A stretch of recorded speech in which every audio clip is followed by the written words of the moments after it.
the backfield and bringing tight ends in to block and actually limiting the number of receivers you could get out, which played into the Bears' hand because a lot of times, I mean, they would show blitz and just drop back out, and you just didn't have anywhere to throw the football because everybody was, you had your back and your tight end then looking to block, and, you had nowhere to go with the ball. And the only team that beat them that year, obviously, was the Miami Dolphins with Marino, and they were spreading the Bears out, and that allowed them to be able to get receivers out, know what defenders to block more easily, and obviously they made some plays in the passing game, and that was how they beat the Bears, and that was the only team that beat them that year. And the other thing in our playoff game with the Bears, not that I think we were going to win the game if this would have happened, but we had an opportunity right before the half to get a field goal. I know it was the way we went about it, it was totally wrong. We did not have let's put that. We didn't hurry up offense. We did not have in that game plan. And the plays being sent from the sidelines, and you're waiting for the play. In retrospect, we probably should have just called the timeout and kicked the field goal. We went ahead and called the play, and the clock was running all this time. And I ended up throwing a pass to Eric Dickerson, and he got tackled at the 5-yard line.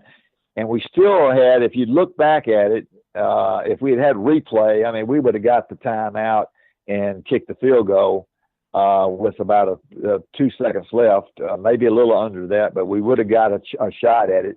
The official did not give us that, so we lost 3 points there right before the half. And then we I think earlier on, we had a 60-yard completion to Michael Young, who was, if you look back at it, was pushed out of bounds by the Chicago cornerback, and he came back in, made the catch. We would have had the ball around the 15-yard line, and we did not get that call. So there was more points that were taken off the board or that we could have had. So we had some, opportunities to score that we got some bad calls on. But, with our scheme, it was going to be tough because we went in with the idea we were going to be able to run the football like we did the week before, and we weren't able to do that. And our passing game is not you can't just,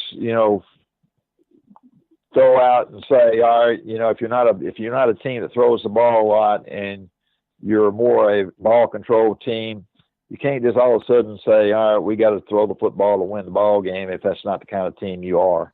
Even though you may have the talent to do that, if that's not what you do, it's a struggle to say you can do that against a great team. Yeah, I mean, it wasn't just you guys. The Giants got, completely shut out.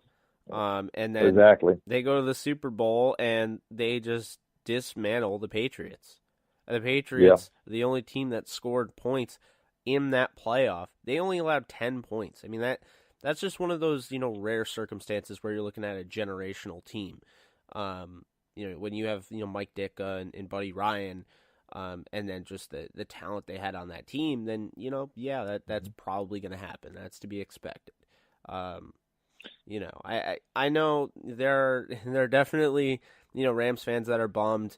When I visited Los Angeles last year for the first time, and because I live in New York, and visit Los Angeles, and people were mentioning that game. They're like, well, I felt like we could have beat the Bears. It was only 24-0. It wasn't like anything like the Patriots, but I mean, at the end of the day, you kind of have to play perfect football when you're going up against a team like that. I mean, it's as simple as that. Exactly. I mean, and like I said, I mean, it's we had opportunities. We should have had more points. I think we got robbed of at least being able to score possibly, obviously a field goal or 2 field goals, maybe even a touchdown if we'd have got the 60-yard play that put us down on the 15-yard line that the official did not, make the right call. But they were a team of, the Bears were definitely a team that that had it going that year, and it looks like there was nobody who was going to, beat them that year, and not the way that teams were trying to move the ball against them that year. No. Nope. No. I mean, that's, if you're going to lose to anybody, I guess lose to the 85 Bears. Yeah, it's tough, but that's the way it goes sometimes. And, I do think this though, Jake, I think if I'd had the opportunity to have played the next year, I do think that we had the team that could have gone back and maybe possibly got to the Super Bowl that year. Yeah, so I believe that. So you mentioned that, and if you wouldn't mind, take me through how that all went down. Because you were 1 game away from making the Super Bowl in your first year in the NFL. So why did you not come back the next year? I did come back. I came back. Now I had back problems, and this comes back right after I signed with the Rams. I had been out in LA learning the system throughout the summer, and I came back to Birmingham a couple of months before training camp was to start, and I was playing a pickup basketball game here in Birmingham, and I came down after I took a jump shot, and I felt a little pop in my back, and I went to sit down in the bleachers, and after I sat down for 5 or 10 minutes, I couldn't hardly move. I couldn't even get up. I think I had ruptured a disc in my back, and I was hoping that, in a couple of days it would get better, but it kept lingering on, and I ended up going back to LA. Right after I had signed, when that happened, right before training camp, and it was still bothering me, and I missed the first week of training camp my first year there, and I played the whole year with my back bothering me in that 85 season, and it kept bothering me during the off season in 1986. But I was able to come back, and the first preseason game of the 1986 season, I started that game, and I remember I threw a pass, and I got hit on my left knee as I released the ball, and I stretched some ligaments in my knee, and I had to have arthroscopic surgery. So they put me on IR for 4 years. For 4 weeks. So I missed the first 4, games, and when I came back, my back started bothering me again, and I was actually released at the end of the 86 season. So, but if I had been able to play, I think that I really believe that we could have gone all the way that year in 86. But I wasn't able to do it because of some injuries. Yeah, that's really unfortunate. There's so many cases in sports where you have this going for you, and you have the camaraderie with the team, and the chemistry is really building, and you feel like you had something. Last year, you're in the FC title game. You have to imagine that's a pretty good stepping stone to what's yet to come, and then you deal with injuries, and it kind of derails you. And it really stinks that you had to go through that, because obviously I wasn't alive back then, but I think it's pretty obvious when you look. Just to be able to come right into an organization, your first year you went to a different league and you go to the NFC title game, after spending so much time in a different league. It's honestly mind blowing to me, because not many people can do that. Well, we talk yeah. about in the NFL, guys going to a different team. Well, yeah, I don't know how much of a fit that is. I don't, he runs this system and all this. You went to a Mhm. different league and had success instantly. So, that's Well, kind of the thing. the thing if you look back at it, if you look at the under John Robinson when he first came to the Rams, they were they were more of a obviously run oriented football team, and the quarterback is more of a manager instead of having like I was playing in Canada. I mean, it was an aired out style, and that's what I love to play in. But the fact that I came to the Rams, if you look at the year before I got there and the year or two after I left there, I mean, the quarterbacks that were playing before I got there, in that system that we were in, they weren't even 50% passers. And I was a 60% passer. I was rated I think the seventh highest quarterback rating in the league in 1985. And if you take my last 12 games in the 85 season, I think I had close to the highest passer rating in the league, right around a 90, 93 or 94 passer rating.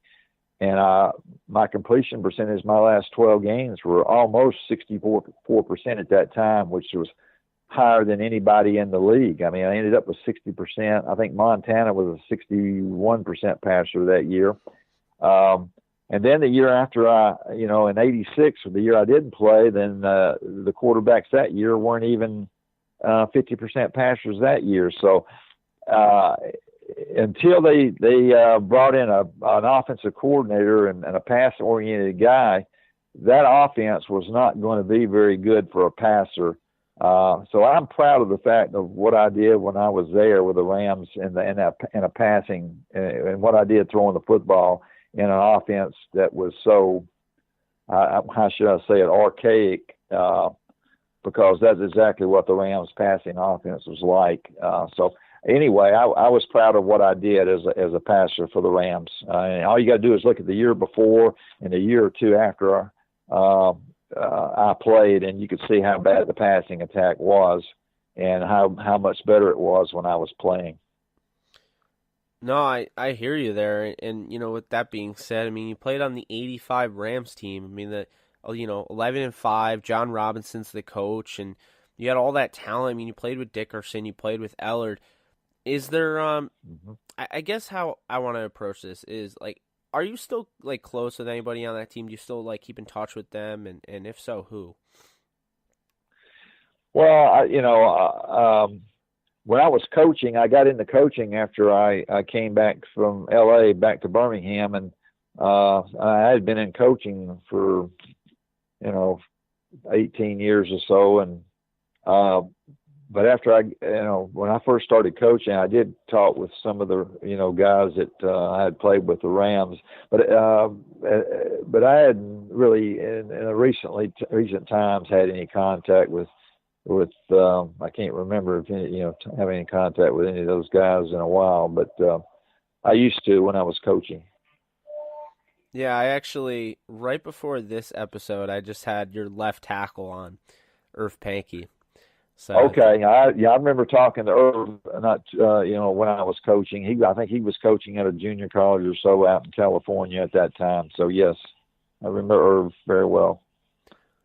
Yeah, and then I mean I've met Leroy in person because I went to his party when I was in LA, and I saw Reggie Doss, and I believe I saw David Hill as well. So it was pretty cool and everything. Seeing those guys, and I think like my biggest thing with this, Dieter, is that I think people need to look more about the history of this game. I think coming from somebody that has played baseball before, I never played football. Football is my favorite sport, but I never played it.